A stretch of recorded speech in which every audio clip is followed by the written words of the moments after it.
सभी को नमस्कार।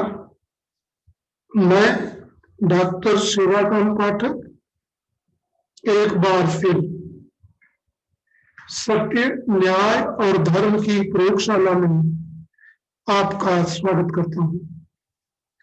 और ऐसा करते हुए मैं अपने भीतर आपकी उपस्थिति को महसूस कर पा रहा हूं। आज हम यूनिवर्सल ह्यूमन वैल्यू के तृतीय सोपान के कोर्स वैल्यू रिलेशनशिप की 24वें लेक्चर को लेकर उपस्थित हूँ, जिसमें हम हमारे शरीर का स्वास्थ्य कैसा हो इसको लेके चर्चा कर रहे हैं कि स्वास्थ्य संबंधी नीतियां क्या हो। तो चलते हैं देखने कि स्वास्थ्य संबंधी नीतियां क्या हो। इसके संदर्भ में हम देखने चल रहे हैं कि हेल्थ सिस्टम किस प्रकार से रेगुलेट हो। थोड़ा सा हम स्लाइड को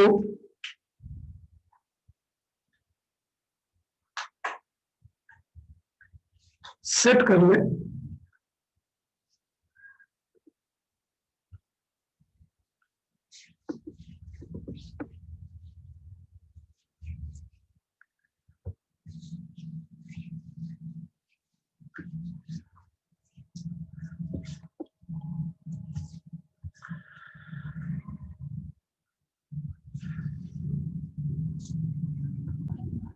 आज मैं लेक्चर नंबर 24 में स्वास्थ्य की नीतियां क्या हो हेल्थ सिस्टम की, उसकी चर्चा करने चल रहे हैं। चलते हैं, चर्चा की शुरुआत करते हैं। चर्चा की शुरुआत हम WHO वर्ल्ड हेल्थ ऑर्गेनाइजेशन के स्वास्थ्य के संबंध में दिए गए डेफिनेशन से शुरू करते हैं। और ऑक्सफोर्ड जो इंग्लिश की डिक्शनरी है उसमें जो है स्वास्थ्य का क्या मीनिंग दिया गया है, और इस मीनिंग को वर्ल्ड हेल्थ ऑर्गेनाइजेशन ने 1948 में दिया था। A state is complete physical, mental and social wellbeing. जो एक राज्य होता है वो पूर्ण रूप से व्यक्ति के शारीरिक, मानसिक और सामाजिक सुख के लिए होता है। यह केवल जो है शरीर के रोग के दूर करने के लिए नहीं होता, बल्कि व्यक्ति का शरीर स्वस्थ रहे, उसकी दिमागी हालत ठीक रहे और समाज के साथ उसका संबंध ठीक रहे। 3 चीजों पर मैं चर्चा कर रहा हूं: शरीर का स्वास्थ्य, दिमाग का स्वास्थ्य और समाज में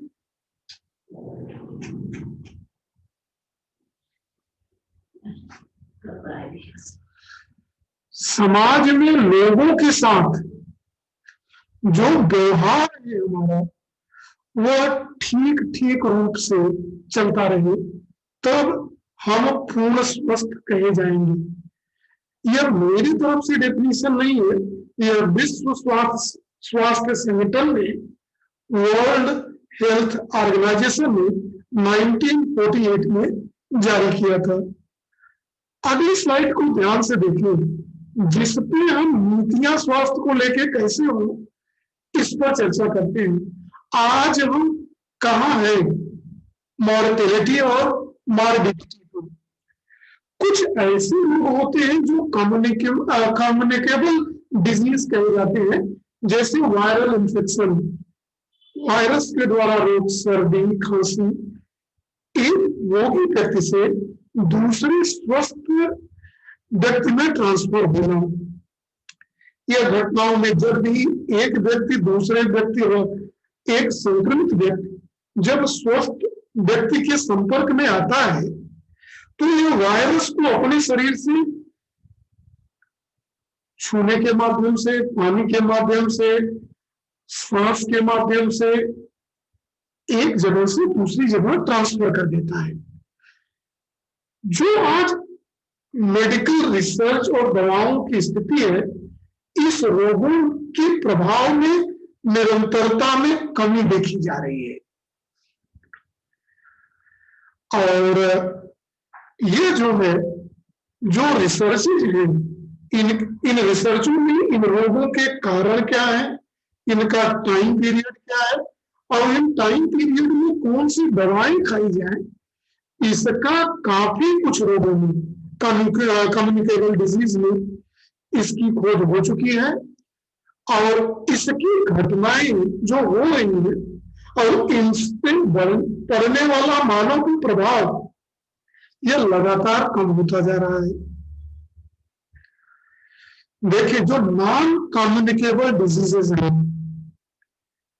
जो ऐसे रोग है जो एक रोगी दूसरे को नहीं देता है, इसकी मॉर्टेलिटी रेट 70% है। और ये जो नॉन कम्युनिकेबल डिजीज है, जैसे कैंसर हो गया, इस तरह के जो नॉन कम्युनिकेबल डिजीजेज है, यह 70%, ब्लड प्रेशर हो गया, जो एक स्वस्थ व्यक्ति दूसरे को नहीं देता, तनाव, डिप्रेशन, फ्रस्ट्रेशन, निराशा का भाव, दुख का भाव, सुसाइड करने की प्रवृत्ति डिप्रेशन के कारण, ये सब एक दूसरे को नहीं जो देते, ऐसे रोग नॉन कम्युनिकेबल डिजीज कहे जाते हैं, जो एक रोगी दूसरे को ट्रांसफर नहीं करता। सर्दी बुखार के जैसा रोग, जो वायरल इन्फेक्शन है, ये वायरल इन्फेक्शन नहीं होते, और इसकी मोर्टेलिटी रेट 70% है, बहुत अधिक। और इस तरह के रोग सबसे ज्यादा धनी देशों में है। जो मॉर्टेलिटी है इसका, जो इसके संक्रमण होने का प्रभाव दर है, पूरे विश्व में तो 70% है, लेकिन दुनिया के धनी देशों में जिनके पास आर्थिक पैसे बहुत है, उनमें 88% है। उनके पास, दुनिया के जो विकसित और धनी देश हैं, उनके पास मेडिकल फैसिलिटी, डॉक्टर और रिसर्च और दवाएं विश्व में उन्नत स्तर पे है। फिर भी जो दुनिया के मध्य स्तर के देश हैं, विकासशील, और जो गरीब देश हैं, उन लोगों की तुलना में दुनिया के वो देश जो पूर्ण विकसित है, उसमें नॉन कम्युनिकेबल डिजीज का सबसे ज्यादा प्रभाव 88%, 88% प्रभाव है, जबकि वह सुविधाएं नंबर 1 की है दुनिया में। इसका कारण क्या है कि बेहतर मेडिकल फैसिलिटी, सबसे ज्यादा सुविधाएं, सबसे बेस्ट डॉक्टर वहां, सबसे बेस्ट हॉस्पिटल उपलब्ध होने के बावजूद भी वहां नॉन कम्युनिकेबल डिजीज की मोर्टेलिटी रेट 88% क्यों है, जबकि दुनिया में केवल 70% है। इसका मुख्य कारण है ओबेसिटी। ओबेसिटी का मतलब होता है मोटापा। मोटापा बढ़ना, जब उनको एक बीएमआई होता है कि हमारी उम्र क्या है, हमारी लंबाई क्या है, उसके अनुसार मेरे शरीर का वजन होना चाहिए। उसका एक रेंज है, उससे नीचे भी स्वास्थ्य के पैरामीटरों से नीचे है, और उसके ऊपर भी खतरनाक है। खतरनाक दोनों तरफ है, नीचे भी होना और ऊपर भी होना। तो जो दुनिया में जो नॉन कम्युनिकेबल डिजीज, जिस पर कोई भी पूर्ण रूप से दवाएं नहीं आ पाएंगे, यहां तक कि दुनिया की धनी देशों में, विकसित देशों में, उसका कारण सबसे ज्यादा है मोटापा, वजन का बढ़ना। और ये वजन का बढ़ना लगातार बढ़ता जा रहा है। दूसरा कारण है जो देखा गया, वो है डिप्रेशन। डिप्रेशन मतलब तनाव के कारण ब्लड प्रेशर, तनाव के कारण, कल इसके ठीक पहले वाले लेक्चर में मैंने कहा था, हमारे शरीर के सारे अंग जिसमें मैं रहता हूं शरीर में, वो सारे दिमाग के साथ सहयोग की स्थिति में रहे, संगीत की अवस्था में रहे, उदारता में रहे, मधुरता में रहे, जिस अंग की जब जरूरत हो उसका मैं काम ले सकूं। पाचन तंत्र सही हो, जो हृदय के द्वारा, हार्ट के द्वारा शरीर के हर भाग, हर पार्ट में पंप करके खून को पहुंचाया जाता है, वह सभी कोशिकाओं द्वारा तक पहुंचता रहे, सब कोशिकाओं को ऑक्सीजन मिलती रही और रेस्पिरेशन के बाद कार्बन डाइऑक्साइड लौट के बाहर निकलता रहे। हम जो खाएं पचने के बाद वो पूर्ण रूप से निकल जाए पाचन होने के बाद, यह बहुत जरूरी है। तब हमारा शरीर का सब हमारे साथ रहेगा। और इसकी अपनी व्यवस्था है। जब हम ये अपने आप इसका एक मेटाबॉलिज्म का सिस्टम है। जब हम तनाव में जाते हैं, डिप्रेशन में जाते हैं, क्रोध में जाते हैं, अहंकार में जाते हैं, सीमाओं से ज्यादा कार्य करते हैं, तो शरीर की इन अंगों का दिमाग के साथ सही सही समन्वय स्थापित नहीं हो पाता है, जिसके कारण वो शरीर का वो अंग कार्य करना बंद कर देता है। तनाव की स्थिति में पाचन सही नहीं होगा, पाचन नहीं सही होगा तो हम सो नहीं पाएंगे, सो नहीं पाएंगे तो तनाव अनावश्यक होगा, फ्रस्ट्रेशन होगा, शरीर के सारे अंग जब आराम नहीं करेंगे तो काम सही ढंग से नहीं कर पाएंगे। और जब ये शरीर सही नहीं रहेगा तो हम कितने कैसे शरीर में खुशी सुखी रह सकते हैं। शरीर तो मेरा उजाड़ है, अगर ये स्वस्थ नहीं है और जैसे मेरा हाथ सही नहीं है और मैं हाथ को कहता हूं कि ये काम कर दीजिए, तो हाथ कैसे सही काम करेगा। डाइजेस्टिव सिस्टम सही नहीं है और हमने खाना भर लिया है, कैसे काम चलेगा। और जब ये शरीर सही नहीं रहेगा तो हम कितने दिन शरीर में रह पाएंगे। शरीर का अंत मतलब मेरा अंत, और जो मेरे परमानंद की प्राप्ति का लक्ष्य है, अगर शरीर सही नहीं होगा तो ये सुख की निरंतरता की प्राप्ति में कैसे कर पाऊंगा। तो पूरी दुनिया में डिप्रेशन, तनाव, हर वक्त डिप्रेशन में रहना, तनाव में रहना, यह लगातार बढ़ता जा रहा है। दुनिया के देश आर्थिक रूप से प्रगति तो कर रहे हैं, जिन देशों ने पैसे की जितनी प्रगति की है वहां के व्यक्तियों में तनाव की स्थिति उससे 2 गुने अनुपात में बढ़ती जा रही है। तीसरा जो सबसे बड़ा कारण है नॉन कम्युनिकेबल डिजीज के बनने में, वो है सुसाइडियल टेंडेंसी। आत्महत्या की घटनाएं लगातार बढ़ती जा रही है। हम सत्य का ज्ञान न होना, शरीर के लिए क्या चाहिए, सारे सुविधाओं पे फोकस्ड हो जाना, उसी को इकट्ठा करने के लिए शरीर को अनावश्यक कष्ट देना, तनाव में रहना, घृणा, क्रोध, अहंकार, दुनिया की सारी चीज लूट के अपने पास रख लेना, और न पाने पे तनाव में जाने के बाद अंत में ये कहना मर जाते तो अच्छा था। हत्या, लूट, बलात्कार, आतंकवादी घटनाएं केवल घृणा का परिणाम नहीं है। तो दुनिया में जो आत्महत्या की प्रवृत्ति का बढ़ना, डिप्रेशन का बढ़ना, मोटापे का बढ़ना, ये और जो हमारी लाइफ स्टाइल है, कब उठना है, कब सोना है, कब खाना है, कब जागना है, कब काम करना है, कब योगासन करना है, लाइफ स्टाइल बदल गई है पैसे के पीछे। तो ये जो लाइफ स्टाइल है हमारे शरीर में रोगों का एक मात्र कारण है। तो ये जो चीजें हैं, ओबेसिटी, डिप्रेशन, सुसाइडियल, ये जो 3 कारण है, मोटापा, डिप्रेशन का बढ़ना और सुसाइड का टेंडेंसी का, आत्महत्या की प्रवृत्ति का बढ़ना, नॉन कम्युनिकेबल डिजीज के बढ़ने का ही कारण है। अगली स्लाइड में देखता हूं कि इनके बढ़ने के कारण दुनिया में क्या स्थिति है, विश्व की क्या स्थिति है। और 2014 का एक आंकड़ा है मेरे पास, कि पूरी दुनिया में 13% मोटे हो गए हैं लोग, 100 में 13 लोग। इसमें 11% पुरुष और 15% महिलाएं हैं। आज दुनिया में कई लोगों को खाना नहीं मिल रहा है, भूखे सो रहे हैं। दुनिया के जो विकासशील और अविकसित देश हैं उसमें भूखमरी चरम पे है।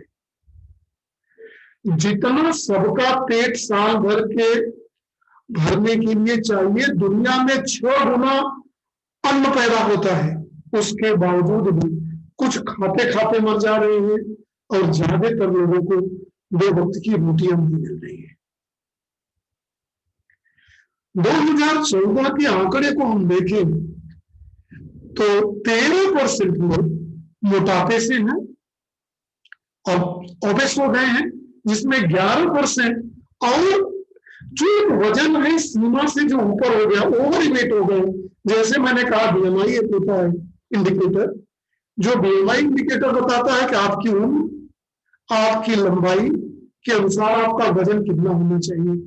तो उस रेंज के हिसाब से 39% दुनिया में, माने 100 में 39, 39 लोग ज्यादा वजन के, जिसमें 38% 100 में 38 पुरुष और 40 महिलाएं हैं।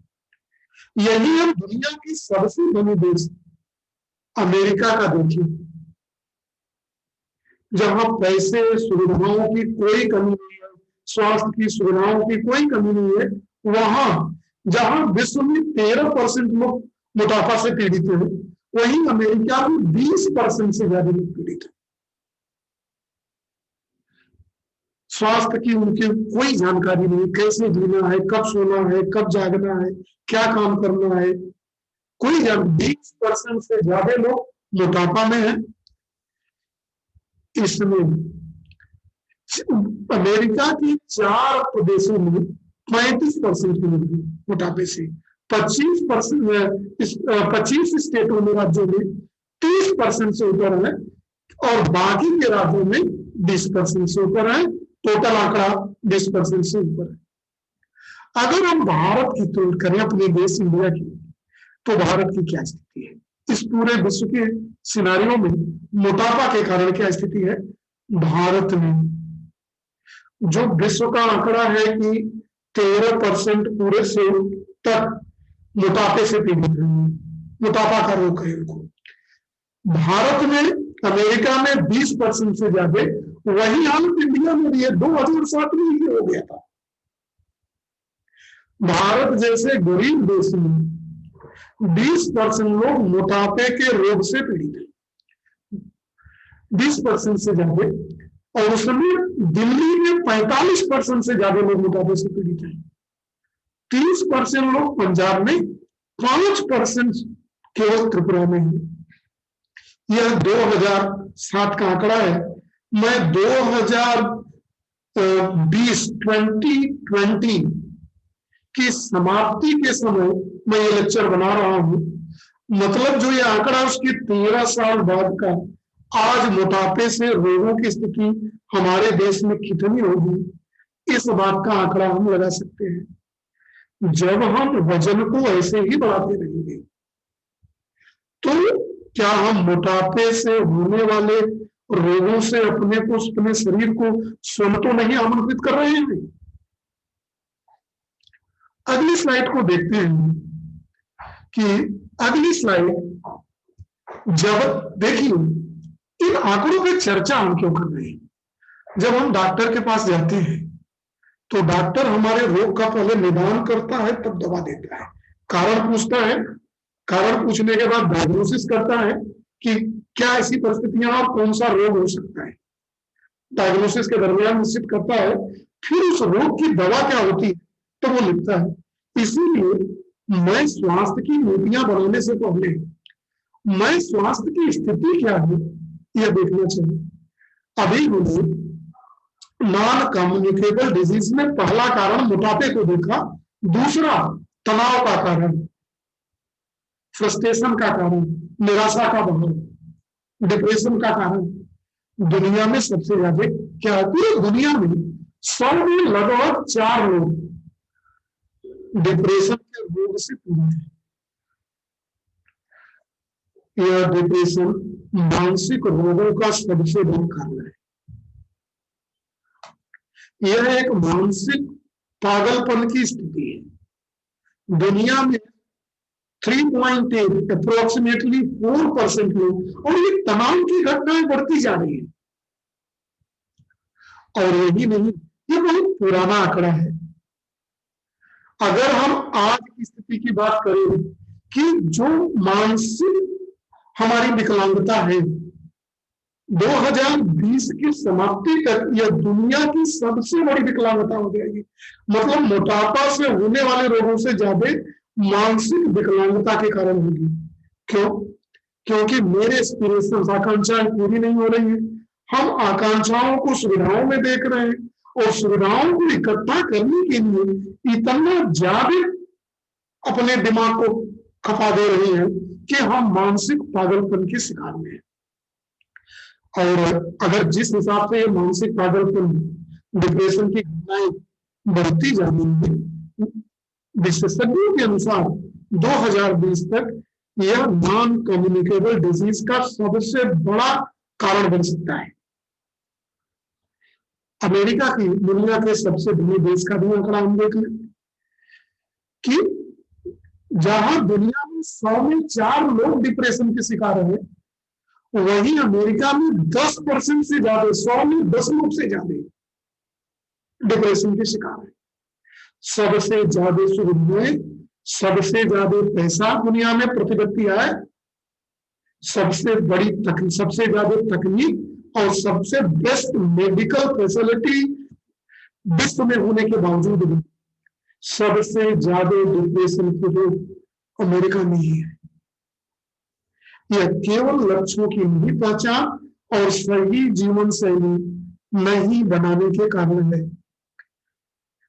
इस 10% में 2% एक रोग था, पीडीडी। शुरू में इसको डिस्थीनिया कहा जाता है, लास्ट में इसको मेंटल डिजीज, डिप्रेशन के डिजीज मिला दिया गया है। और इसमें जो है जो ड्रग वगैरह लेते हैं, उसके आने वाले रोगों के कारण भी है। इंडिया की क्या स्थिति है पूरे विश्व में इस डिप्रेशन के कारण? 100 में 5 से ज्यादा लोग मानसिक रोग से ग्रसित है। जैसे जैसे भारत की अर्थव्यवस्था बढ़ती जा रही है, सुविधाएं और पश्चिमी सभ्यता की तरफ हम भागते जा रहे हैं, तैसे तैसे समाज में मानसिक रोगियों की संख्या बढ़ती जा रही है। और ये वायरस का वाला रोग नहीं है कि वायरस से फैल जाएगा।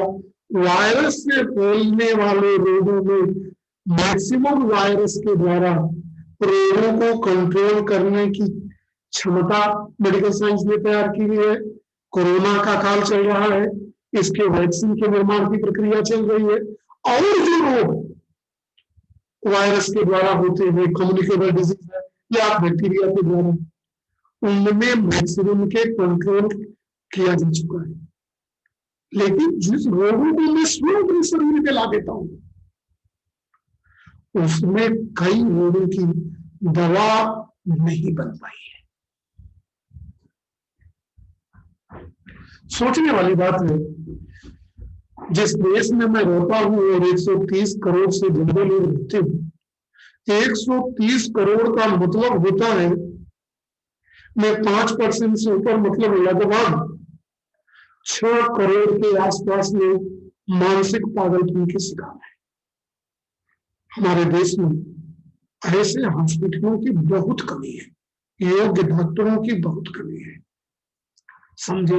इसीलिए सुसाइडल टेंडेंसी, आत्महत्या की घटनाएं और उसकी प्रवृत्ति, हिंसक प्रवृत्ति, दूसरे को मार देना, रिश्तों को न पहचानना, रिश्तों का कत्ल, धर्म के आधार पे पागलपन, जात के आधार पे पागलपन, क्षेत्र के आधार पे पागलपन, पड़ोसी को देख के पागलपन, अपने को देख के पागलपन, एक दिन इतने डिप्रेशन में आ गए, खुद को समाप्त करने में लग गए।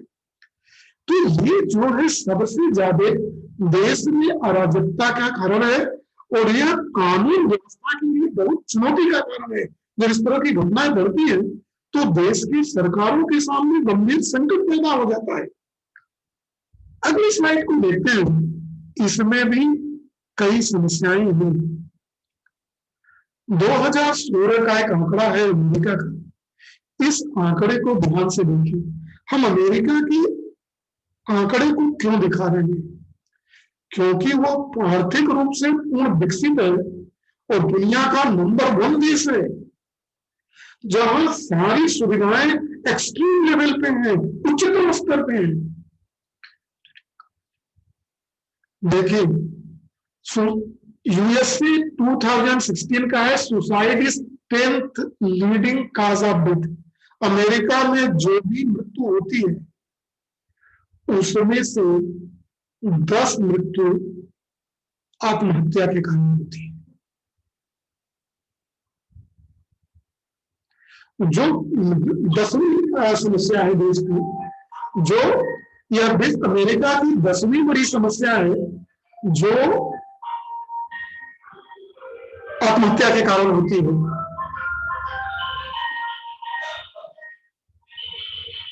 लगभग 44,000 आत्महत्या अमेरिका में प्रति वर्ष होते हैं। 2016 का आंकड़ा है 44,193।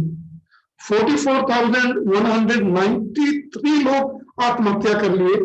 यह 1 लाख की जनसंख्या में 13 लोगों का आंकड़ा है और 35% जनता वहां की इस प्रभाव से प्रभावित हो जाती है। टोटल पॉपुलेशन की 35% जनता डायरेक्टली इनडायरेक्टली रूप से इस प्रकार की टेंडेंसी से प्रभावित है। एक मृत्यु में 35-25 सुसाइड की अटेम्प्ट होते हैं, मतलब 25 लोग आत्महत्या करने जाते हैं, 1 लोग मर जाते हैं, 24 लोग बच जाते हैं। इसका मतलब 44,000 अगर सुसाइड किए लोग तो 44,000 में 25 का मल्टीप्लाई कर दे, उतने लोग आत्महत्या के लिए प्रेरित हुए और प्रयास किए। ये घटनाएं हैं अमेरिका की। दुनिया का सबसे बड़ा देश है हर महीने।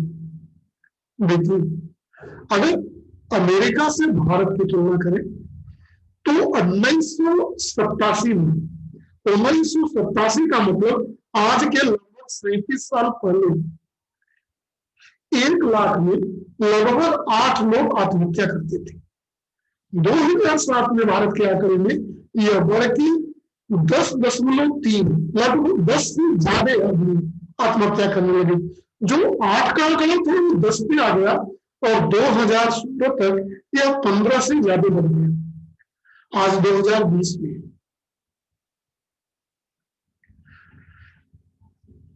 हमारे देश भारत में भी आत्महत्या की प्रवृत्ति बड़ी तेजी से बढ़ती जा रही है और इसका यह कारण है जीवन शैली का सही न होना, सही सोच नहीं होना। अब इस समस्याओं के कारण, जब इन समस्याओं को आपके सामने मैंने रख दिया तो यह मेरी जिम्मेदारी है कि हम क्या रिकमेंडेशन दें, क्या सुझाव दें कि स्वास्थ्य की व्यवस्था कैसी हो। इस स्वास्थ्य की व्यवस्था को कैसे बनाया जाए, कैसे लोगों को शिक्षित किया जाए कि लोग जानकारी लें, उसके हिसाब से जिए और जो स्वयं अपने शरीर को बर्बाद कर देते हैं, जो बाहर से नहीं आता, ये अपने आप अपने हमारे विचारों से, जो मैं शरीर में रहता हूं, मेरे विचार इतने कुंठित हो जाते हैं कि मेरा ये जो स्वयं की व्यवस्था, शरीर की व्यवस्था, ये अपने आप चलती रहती है। इस व्यवस्था को हमें डिस्टर्ब करते हैं, जिसके कारण हो जाता है। तो इस स्वास्थ्य सिस्टम को सुधारने के लिए कुछ सुधार दिए जा रहे हैं, उन सुधारों पे ध्यान दिए जाने की जरूरत है। पहला, जो औपचारिक और अनौपचारिक शिक्षा है उनमें जो औपचारिक मतलब जो स्कूल से जाके शिक्षा लेते हैं, अनौपचारिक जो अपने घर परिवार और समाज से व्यक्ति शिक्षित होता है। तो इनको जिस भी लेवल पे वो इन रोगों और इन डाटाओं को वहां समझाया जाए बच्चों को, वजन कैसे कंट्रोल रखना है, कैसे स्वस्थ रहना है, स्वस्थ रहने के लिए क्या चाहिए, कौन सा खाना खाना है, कब खाना है, कितना प्रोटीन लेना है। ये नहीं तो तेल ही मच खा रहे हैं, रोज तला हुआ चीज खा रहे हैं, जीभ के वसीभूत हो रहे हैं। कितना प्रोटीन चाहिए, वो प्रोटीन किस खाने में मिलेगा, कितना फैट चाहिए, कितना कार्बोहाइड्रेट चाहिए, कितना मिनरल चाहिए, कितना विटामिन चाहिए, क्यों फैट लिए पड़े हैं, मांस बढ़ा रहे हैं, वजन बढ़ा रहे हैं। अब इसी पैरों से तो शरीर को ढोना पड़ेगा, पेट खराब हो जाएगा, अर्थराइटिस हो जाएगा।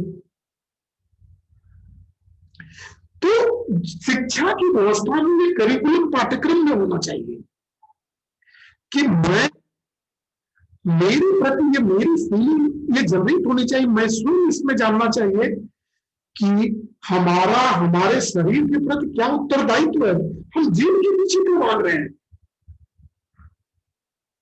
क्या खाना चाहिए, कितना खाना चाहिए, कब खाना चाहिए, कब सोना चाहिए, कब जागना चाहिए, इस बात का ध्यान देने योग्य जरूरी।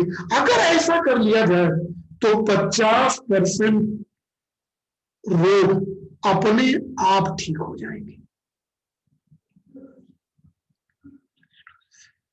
अब ये जो है यही नहीं, अब हमको बताया जाए कि बैलेंस लाइफ स्टाइल क्या है, डाइट क्या है, क्या क्या खाना चाहिए, कितना खाना चाहिए, कितना खाना लेना चाहिए, कैसे खाना चाहिए, पका के नहीं पका के कितना समय लेना चाहिए। तनाव में लोग एकदम चित्त को एकाग्र करके समय पे भोजन ग्रहण करना चाहिए, प्रॉपर इनटेक। ये जो बैलेंस लाइफ स्टाइल की बात कर रहा हूं, ये लेक्चर नंबर 23 में कल का मतलब पिछले लेक्चर में मैंने चर्चा किया था, मेरे यूट्यूब चैनल पे उस लेक्चर को देख सकते हैं, या फेसबुक पेज एसके पाठक एकेडमी पे भी उपलब्ध है ये वीडियो।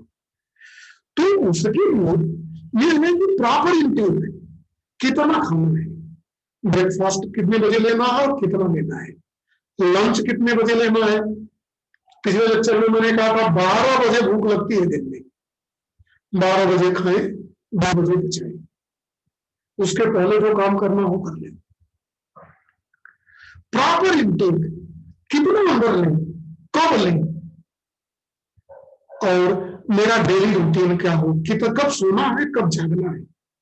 3 चीजें हैं स्वास्थ्य के लिए मैंने कहा। हमारी शरीर के प्रति क्या है, नर्चरिंग, पोषण, सुरक्षा और शरीर का सही उपयोग। स्वस्थ होने के लिए, स्वस्थ शरीर रखने के लिए 3 चीजें हैं। क्या पोषण दिया जाए, खाना क्या दिया जाए, कैसे सुरक्षा किया जाए, कपड़े कैसे पहना जाए, घर में कहाँ रहा जाए, कब कहां से कपड़े पहना जाए, कितना पहना जाए। तीसरा, इस शरीर का सही उपयोग। सो जाइए, आलसी बन जाइए, सीमा से ज्यादा काम ले लीजिए, दोनों तरफ से आप इसको बर्बाद करेंगे।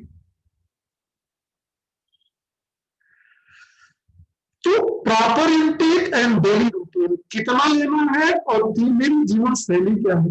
लेबर एंड एक्सरसाइज, अगर हम किसान हैं तो सुबह उठ गए 5 बजे, 5 बजे से 6 बजे अपनी नित्य क्रिया कर लेंगे। नित्य क्रिया करने के बाद अगर हम किसान हैं तो अपने खेत का काम करना शुरू करें, अपने साथ जो गार्डनिंग करते हैं, फल और सब्जियां उगाते हैं, जो जानवर पालते हैं, उनकी सेवा में लग गए। शहरी लोग जो हैं साइकिलिंग कर सकते हैं, पैदल घूमने के लिए जा सकते हैं, प्राणायाम कर सकते हैं, और ऐसा घूमते वक्त स्वच्छ हवा की तरफ जाए, शुद्ध हवा की तरफ जाए। पोस्चर एंड ब्रेथ रेगुलेशन, प्राणायाम बहुत जरूरी है योगासन में। प्राणायाम से शुद्ध ऑक्सीजन हम लेते हैं और धीरे धीरे सभी कोशिकाओं तक पहुंचाते हैं, और उस सारी कोशिकाएं जब सांस ले लेती है तो उसी हवा को बाहर निकालते हैं, कार्बन डाइऑक्साइड को, फिर शुद्ध ऑक्सीजन अंदर लेते हैं। मैं हूं बैठा हूं तो कैसे बैठूं? अगर मैं आपके पास बैठा हूं तो सीधे बैठा रहूं, झुक के न बैठूं, कुर्सी पर आराम से न बैठूं, पैर हाथ ऐसे करके न बैठूं। सही जेस्चर और पोस्चर होना चाहिए। दो चीजें बहुत जरूरी है स्वस्थ होने के लिए। सो रहे हैं तो कैसे सोएं? बाई तरफ सोएं। सोते हैं तो कब? चल रहे हैं तो कैसे चले? बैठे तो कैसे बैठे? ज्यादा देर अगर बैठ के, जैसे मैं आपके सामने मुखातिब हूं, तो मेरे पैर की स्थिति कैसी होनी चाहिए? प्राणायाम बहुत जरूरी है। इसको सांस को अंदर लेना और सांस को बाहर निकालना, ब्रेन का रेगुलेशन, यह बहुत जरूरी है। अगर ऐसा करने में हम सफल हुए तो अपने शरीर के 80% से ज्यादा रोगों से हम बच जाएंगे। ठीक। अगर इन सबको करने के बावजूद भी कुछ रोग रह जाते हैं तो बच्चों के पाठ्यक्रम में यह होना चाहिए कि अगर ऐसी स्थिति है तो जो कम्युनिकेबल डिजीज है और नॉन कम्युनिकेबल डिजीज है, तो इनको रोकथाम के नुस्खे क्या है, कैसे बचा जा सकता है, इसकी जानकारी शिक्षा में दी जानी जरूरी है और यह पाठ्यक्रम में जरूर रूप से शामिल होना चाहिए। और राज्यों को, सरकारों को अपनी शिक्षा नीति में इस बात को जरूर रखना चाहिए। अगर यह पाठ्यक्रम में ला दिया जाए तो एजुकेशन रिगार्डिंग होम गर्मिंग, पुराने जमाने में दादी के मुझसे हुआ करते थे, क्या खा लें, किस ड्रग से, पेड़ के किस तना से, पत्ती से, किससे कौन सा रोग दूर हो सकता है। तुलसी का सेवन, एलोवेरा का सेवन, नीम की पत्ती का सेवन या तरह तरह के पेड़ों से निकलने वाले ड्रग के सेवन से हम क्या ठीक कर सकते हैं, इन सबको पूर्ण रूप से शिक्षा में शामिल होना चाहिए, जिससे इन तरह के रोगों की पहचान और उसका इलाज व्यक्ति अपने घर शुरू कर सके। बाकी अगर कोई बचता है, ध्यान है, मेडिटेशन, कम से कम ध्यान की अवस्था जरूर लगाएं। मेडिटेशन आधे घंटे बैठ के चित्त को शांत रखें, सोचे एकदम, सारे तनाव दिमाग के दूर रखें, बैठे। मेडिटेशन जरूरी है। बाकी 5 से 10% वो अपने आप उससे ठीक हो, मेडिटेशन से ठीक हो जाएगा, आदमी 100% निरोग हो जाएगा। बाकी मान लीजिए कोई डिजीज है पार्ट का, तो मेडिकल साइंस बहुत आगे है, सर्जरी से, ऑपरेशन से ठीक हो सकता है। सर्जरी की बहुत बेस्ट टेक्निक आ भी चुके हैं। तो ये तरीके हैं जिन पे चर्चा किए जाने की जरूरत है और इन सबको शिक्षा के पाठ्यक्रम में रखना बहुत जरूरी है।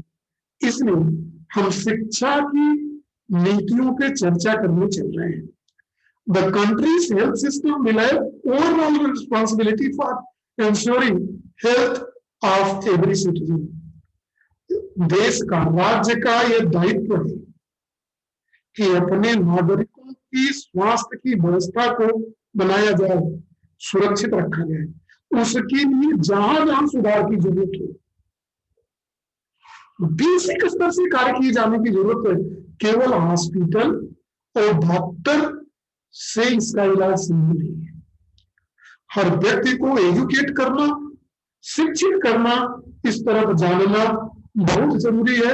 और यह फॉर्मल एजुकेशन, जो स्कूली शिक्षा है, इसके माध्यम से दी जा सकती है। और जब हम स्वास्थ्य की बात करते हैं तो दोनों स्वास्थ्य की बात करते हैं। सरकार का दायित्व है उसके शरीर का स्वास्थ्य और दिमाग का स्वास्थ्य, फिजिकल एंड मेंटल। मैं कहता हूं मैं शारीरिक रूप से बहुत सही हूं, बहुत स्वस्थ हूं, सभी मानकों में आता हूं, लेकिन हमारी दिमागी स्थिति सही नहीं है। सोचिए वो शरीर क्या काम करेगा। जिन परिवारों में ऐसा होता होगा, मानसिक विकलांग के लोग होंगे, वो परिवार अपना जीवन कैसे बिताते होंगे। और तनाव के कारण, डिप्रेशन के कारण ये इलनेस बहुत तेजी से बढ़ती जा रही है। Government fund will be primarily for treatment of communicable disease and case and accident. सरकारों का ये दायित्व होना चाहिए कि जो कम्युनिकेबल डिजीज है, वायरस, बैक्टीरिया, जो एक के कारण दूसरों में हो जाते हैं, उनके ट्रीटमेंट के लिए हॉस्पिटल खोले जाए। और जो एक्सीडेंट हो जाते हैं, रोड से चलते हुए घटनाएं, ट्रेन से एक्सीडेंट, चलते वक्त किसी भी तरह से किसी मशीन पे काम करते वक्त जो भी एक्सीडेंट होते हैं और जिनके कारण बॉडी के जो पार्ट खराब हो जाते हैं, उनकी सुरक्षा के लिए पर्याप्त नीतियों की जरूरत है सरकार को। और बेसिक फंड सरकार का उसमें खर्च होना चाहिए। इसके साथ मेडिकल फंड, जो स्वास्थ्य के लिए सरकार अपना निधि पैसा लगाती है, वह शिक्षा पे लगाया जाना चाहिए।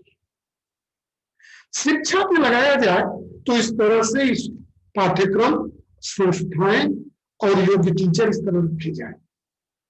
टीचर जो इन चीजों को पूर्णतया जानता हो, इससे कंप्लीटली अवेयर हो, उसमें जीता हो, उसको फॉलो करता हो, ऐसे लोगों को जिनकी हेल्दी लाइफ स्टाइल हो, कब सोना है, कब जागना है, स्वास्थ्य के जो मेरे लेक्चर की सीरीज है, इन सभी इसकी चर्चा मैंने किया है। कब सोना है, कब जागना है, कब खाना है, कब काम करना है, इन सब की चर्चा मैंने किया है इस रिलेटेड प्रॉब्लम में। तो जो मेडिकल फंड का सरकार पैसा लगाती है लोगों के स्वास्थ्य का, उसका एक बड़ा हिस्सा शिक्षा पे जरूर लगाया जाना चाहिए, जिससे जब लोग शिक्षित होंगे तो अवेयर होंगे, तो हॉस्पिटलों की डिपेंडेंसी कम होगी अपने आप। देखिए अगली स्लाइड की तरफ चल रहे हैं। देखें इस स्लाइड को, इन बातों की चर्चा करते हुए समाज की लेवल पे व्यवस्था क्या होनी चाहिए कि हम अगर स्वयं जागरूक हैं तो अपने परिवार के सभी सदस्यों को जागरूक करें स्वास्थ्य के प्रति, इन चीजों के प्रति। समाज में पड़ोसी, गांव, समाज जितने हमारे संबंधी हैं, जिनसे हम जुड़ सकते हैं, उनको करें। एजुकेशन सिस्टम में कुछ पॉइंट्स हैं, देख लें। Necessary to prepare every child in all dimension of health. हर बच्चे को तैयार करना है कि स्वास्थ्य के सभी आयामों का उसको पता हो, सारे रोगों के, सामान्य रोगों के बारे में शिक्षा, उस कैसे होते हैं, कैसे सुरक्षित रहा जा सकता है, और सुन कैसे, ये सुन शरीर सुन अपने को कैसे रेगुलेट करती है, इसका भाव बच्चे के अंदर जरूर पैदा होना चाहिए और उनसे अभ्यास कराया जाना चाहिए कि वो बच्चा अपने शरीर को कैसे सही रखता है। मतलब इसके कैसे रखता है, इसका मतलब मॉनिटरिंग सिस्टम भी होना चाहिए।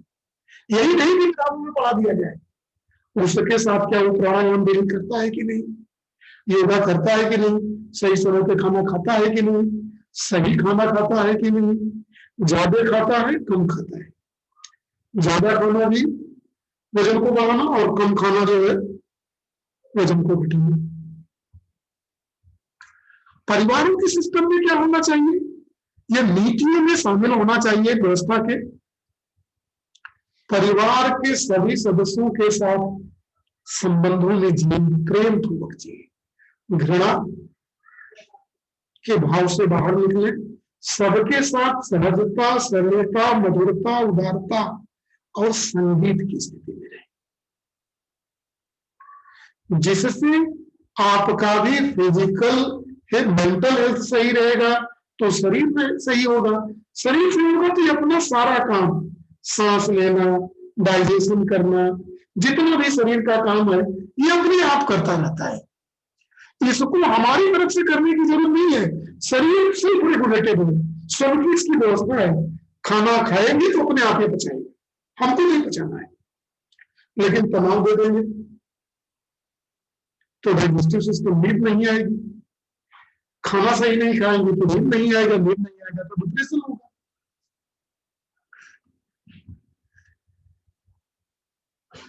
चलिए, यह क्षमता, इसकी दक्षता बच्चों में प्रकट की जाए कि वह किस तरह से घरेलू रेमेडीज है जो घर के स्तर पे कर सकते हैं, इस तरह के रोगों में उसको जरूर किया जाए। यही नहीं, जानकारी के बाद मैंने कहा कि अपने पड़ोसियों संबंधियों को भी इस दिशा में एजुकेट किया जाए, शिक्षित किया जाए, जिससे एक स्वस्थ भारत मिल सके। देखें, जिन चीजों की चर्चा की है ये सभी मेरे समअप कार्यक्रम पे है। अगर हम इसको कंक्लूड करते हैं तो हेल्थ सिस्टम को एट लेवल ऑफ सोसाइटी, ठीक है, प्राणायाम की मैंने कहा, इन सारी चीजों को शिक्षा की मेन स्ट्रीम में लाया जाए, इसको मेन स्ट्रीम में लाया जाए, इसको सप्लीमेंट्री में रखा जाए, और यही नहीं, शिक्षा में पढ़ाया जाए, पाठ्यक्रम में लाया जाए, और ऐसी व्यवस्था बनाई जाए कि यह बच्चों की जीवनचर्या में शामिल हो, उनकी सोच में आ जाए। मेडिटेशन, मैंने कहा मेडिटेशन बहुत इंपॉर्टेंट है सुख रखने के लिए। मेडिटेशन, होलिस्टिक विजन, सही सोच, ज्ञान का सोच, सही एस्पिरेशंस की पहचान, आधे रोगों को शरीर से हटा देने का सबसे सफल माध्यम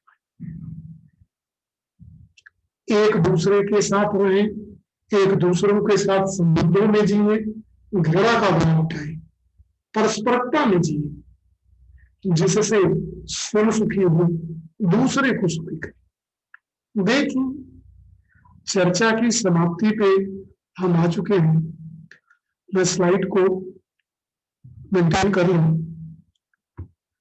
देखें, जाने और परखें, जब जब इन बातों की चर्चा होती है तो मेरे अंदर विचारों का ज्वार उमड़ पड़ता है, कितनी बातें कहती जाए। समय महत्वपूर्ण है और समय की अपनी सीमाएं हैं। आज हम अपने विचारों को यही विराम देते हैं, फिर एक नए विषय के साथ आपके सम्मुख प्रस्तुत होंगे। तब तक के लिए सभी को